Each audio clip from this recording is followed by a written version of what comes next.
કોઈ બીજાને પૂછવા ના જાઓ કે તમને શું લાગે છે, તમને શું લાગે છે, તમને શું લાગે, તમને શું લાગે છે.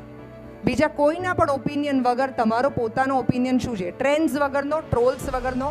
આપણે બધા હવે જે જમાનામાં છીએ એમાં છાપાઓ હોય, મીડિયા હોય, રેડિયો હોય, ટીવી હોય, સોશિયલ મીડિયા હોય, એ બધા આપણા ઓપિનિયન્સ બાંધી દે છે અને આપણને એવું લાગે છે કે આપણો ઓપિનિયન છે. એકચ્યુઅલી તમે મેજોરિટીમાં જે વાંચ કર્યું છે એ તમારા મન પર છાપ છોડી જાય છે અને તમને એવું લાગે છે કે આ તમારો ઓપિનિયન છે.